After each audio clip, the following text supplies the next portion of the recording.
So the Creality Ender 3 V3 SE has been a great little workhorse of a machine. I'm pretty pleased with it for the most part, but the one thing that was kind of driving me nuts was the fact that the base design and the T-shaped extrusions made it very difficult to add lighting to it.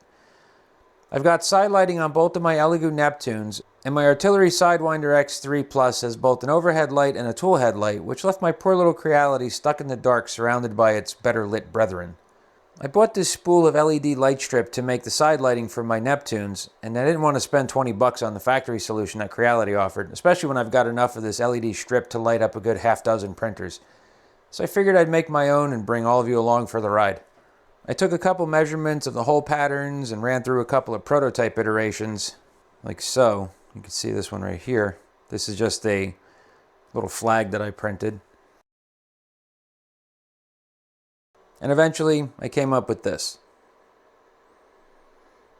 It uses a two-piece center section because of the length. I'm using some small, coarse Phillips head screws to bite into here. And then the side brackets screw into the center bar with a couple of M3 flathead cap screws that I had from when I did the linear rail modifications to my Neptune 3. So in order to get this all assembled, I have to start out by removing the top rail from the machine.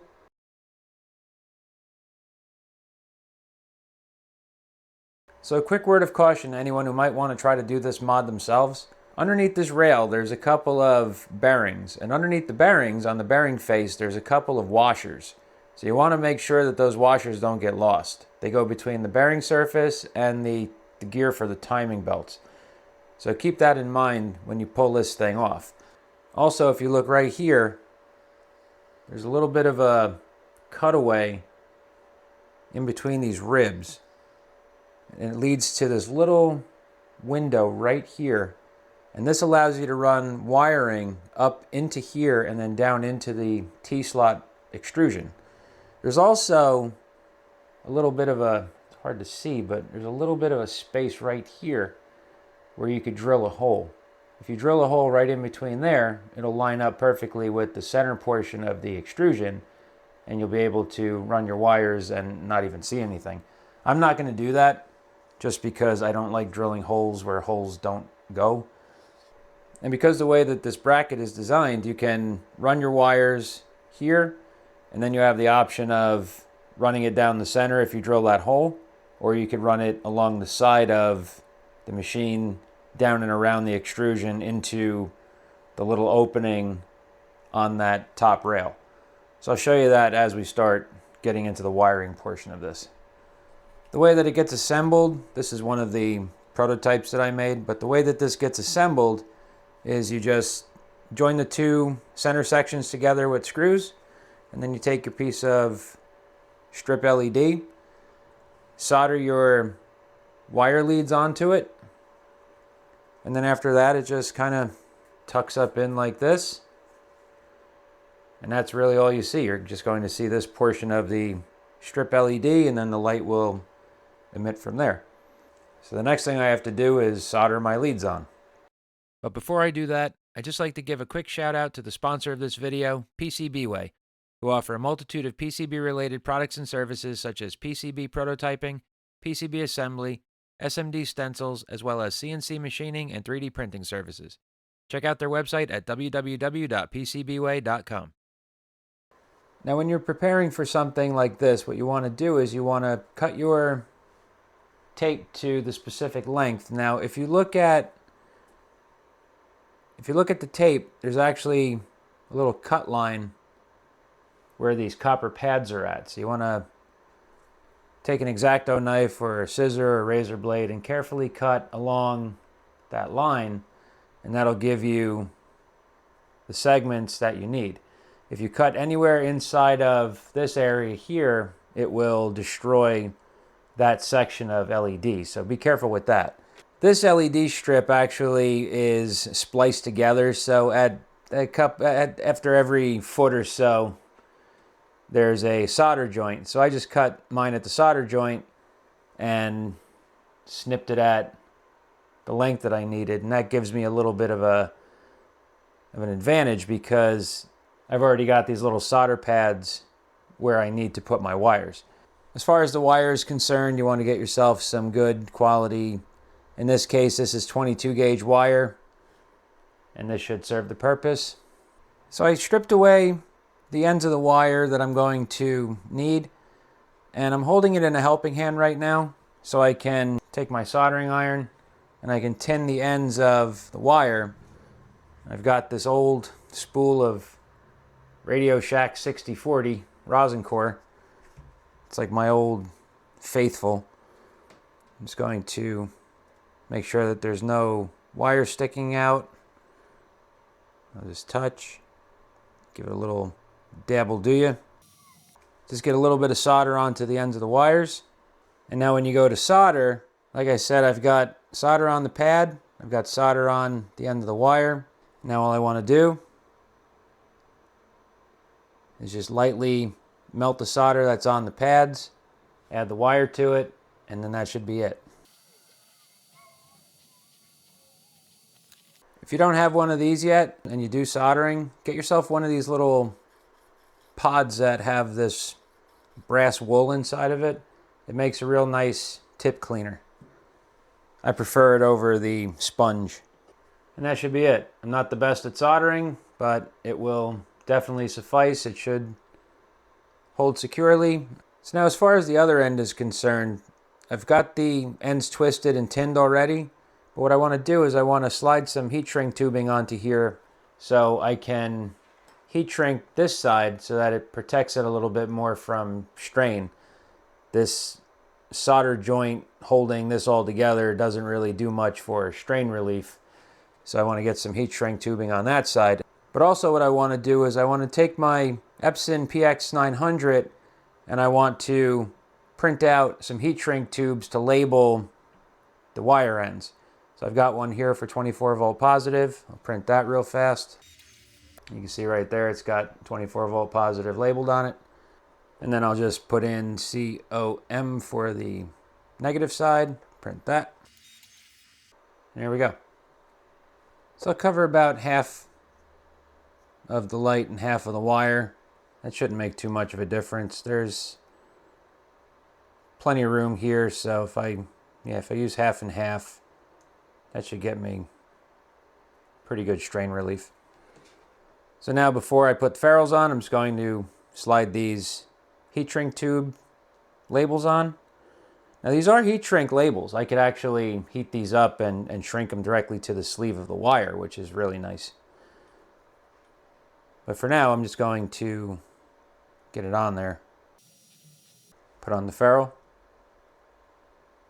Now you want the wire to be flush or just proud of the end of the ferrule. In this case, it's like right at the cusp of being flush with the face of that surface. So then just take crimping tool, slide your ferrule in, and just give it a squeeze, and then that's it. And this is a better connection than just putting a wire into a connector or into a terminal, because the wire will have a tendency to fray or fatigue over time, and this prevents the wire from actually slipping out. And there we go. And it only takes a couple seconds to do that, so it's good practice to get yourself one of these crimp ferrule sets and always put crimp ends on your wiring. And just because I'm super anal, I put a little bit of electrical tape around here just to protect the wires a little bit more. And while I was at it, I did shrink on the labels so they do look better. So now I'm ready to put this into the assembly and put it into the printer. So as far as the assembly is concerned, it's pretty simple. If you don't have this attached already, you just slide the LED tape in, but in my case I have to remove one of the screws. Actually, it is better to remove the entire thing, because now I have to run the wires through this channel. So take it apart, slide it in. This is a nice tight fit with the heat shrink tube and the electrical tape. I kind of like that. Now I guess it's a good time to point out that I designed these brackets in a way that these two little ribs underneath are meant to cut so you could slide your wires into here without having to fight with them. So that's what I did right here. I just cut a little opening on both of these with my filament snips, and now I can put this on. Now that the wire's in, I can reassemble with the M3 screws, which would have been easier had I not dropped them both on the floor and can't find them. And just like that, we're good to go. So you can see that there's plenty of light strip, so that little bit of heat shrink and electrical tape won't really get in the way. And like I mentioned, there is this little channel right here. So when I put this wire on, I have to kind of whittle it around in a way where it goes around the extrusion, kind of comes down around the extrusion, up, and then in. Which sounds harder than it is. It's actually pretty easy. I did a dry run through this and it should be okay. So I'll start off by sliding the wire leads down into the extrusion. I've got the machine laying on its back right now so I can see what's what. Basically, I just have to run the wires down into, kind of see it underneath there. There's a little opening right here. The wires just have to run down into that. I may have to take the extrusion off just to snake these down into it. What I'll do to give myself a mechanical advantage is I'll just take a little bit of electrical tape, wrap it right here. Not a lot, you don't need a ton. Just make it a little bit of a point. So that way when it goes down into the hole, if you don't line it up perfectly, it might find its way, and if not, I could just grab it with the tweezer.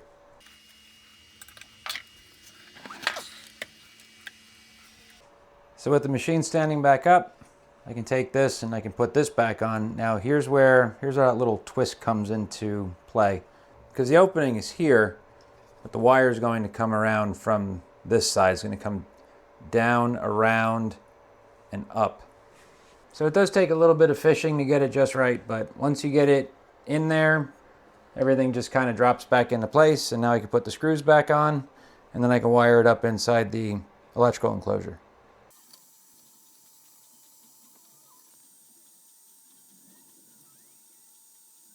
Okay, so the top part's done. It's all ready to go. So I'm just going to lay the machine down on its side and I'm going to pull the bottom cover off. That will give me access to the power supply.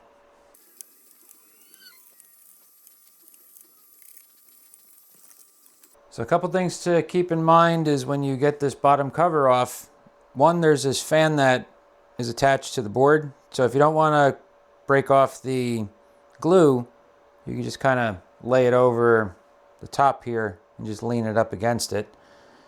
Also, you have to kind of fuddle with this ribbon cable for it to come out properly.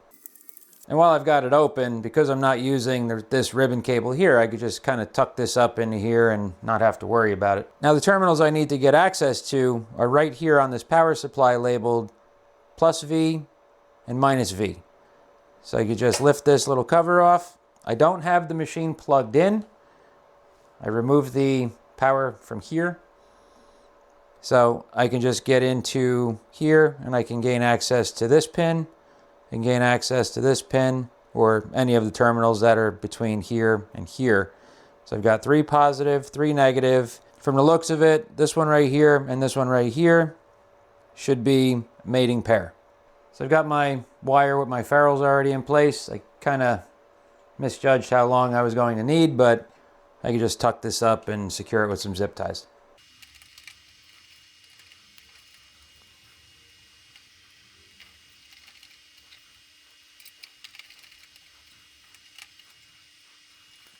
And because I've got the labels on here, I can make sure that I've got my 24 positive going to here and my negative going to here. Everything looks like it's going to be okay.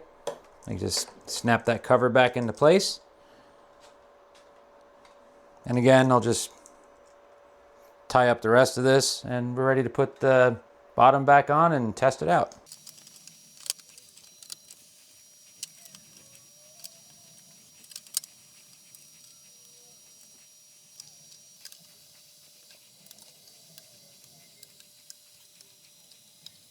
All right, so it's all back together. I've got my camera set to a fixed ISO. I've got all the other machines off so you don't see any light bleeding in. And here's the result that I get.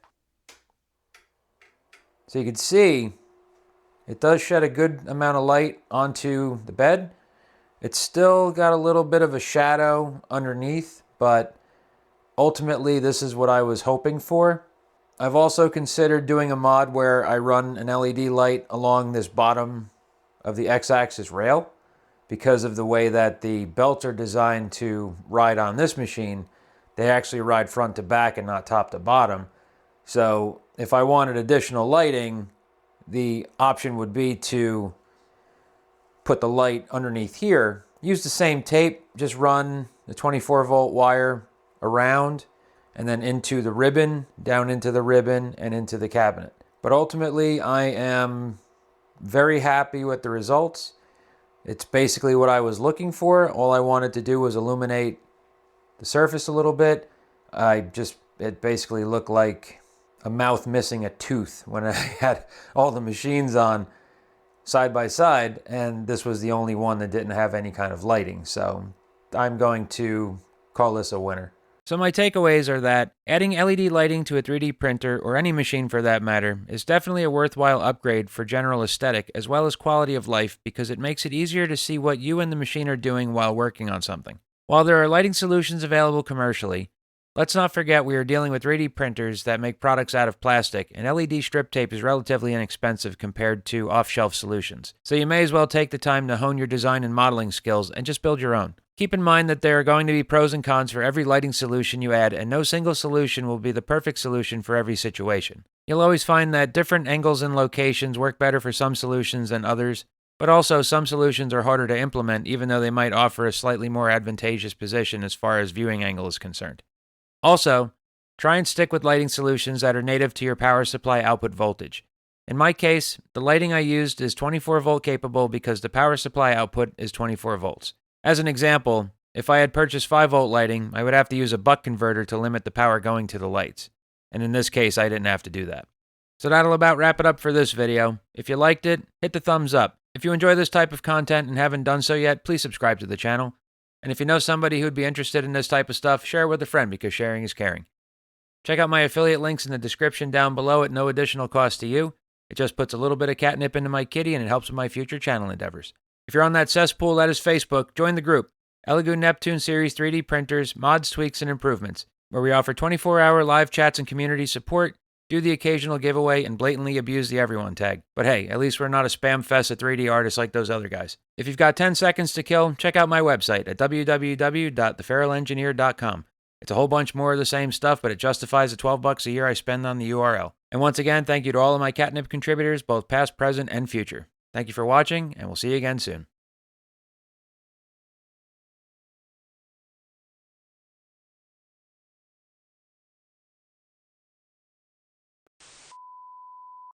So as a quick word of caution, just keep in mind that underneath this cover, underneath this, what do you want to call this rail? There are a couple of real thin washers that sit between this bearing surface and where and then you have the option to drop down and around because of I don't even know where I was going with that.